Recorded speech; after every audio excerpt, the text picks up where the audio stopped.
আপনার চেকিং করে বাস।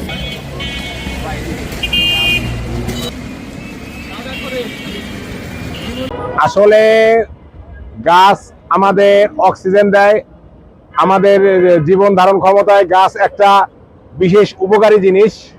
আর বিশেষ করে আমাদের প্রয়াত নেতা শহীদ রাষ্ট্রপতি জিয়াউর রহমান নিম গাছটা খুব পছন্দ করতেন এবং ফল গাছ সে পছন্দ করতেন। এই সব কারণেই আমি ফরিদপুর শহরে চিন্তা করলাম আমরা বৃক্ষরোপণ কর্মসূচি পালন করি তার জন্মদিন উপলক্ষে।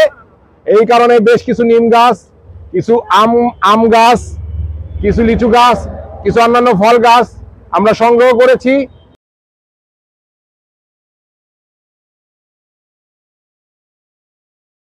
ফরিদপুর শহরের বিভিন্ন স্থানে এই গাছগুলো পর্যায়ক্রমে আমরা রোপণ করব এবং আমরা এই কর্মসূচি ইনশাআল্লাহ চলমান রাখবো, যাতে এই ফরিদপুর শহরটাকে আমরা মহানগর স্বেচ্ছাসেবক দল একটা সবুজে সমারোহ করতে পারি এবং মানুষের অক্সিজেনটা সঠিকভাবে যাতে গ্রহণ করতে পারে।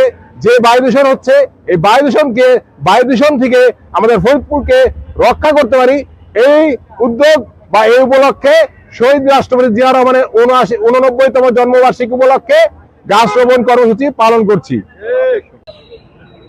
শহীদ প্রেসিডেন্ট জিয়াউর রহমানের 89তম জন্মবার্ষিকী উপলক্ষে আজকে যে মহানগর স্বেচ্ছাসেবক দলের বৃক্ষরোপণ কর্মসূচির অংশ হিসেবে ফরিদপুর শহরের বিভিন্ন প্রান্তে আমরা বিভিন্ন ধরনের বনজ, ফলজ এবং ঔষধি গাছ রোপণ করেছি এবং আমরা শুধু রোপণ করা না, পরবর্তীতে এই গাছের রক্ষণাবেক্ষণ এবং সংরক্ষণের জন্য যা যা করা লাগে ইনশাআল্লাহ আমরা মহানগর স্বেচ্ছাসেবক দলের আহ্বায়ক সৈকত হাসানের নেতৃত্বে আমরা এই কাজগুলো অব্যাহত রাখবো ইনশাআল্লাহ।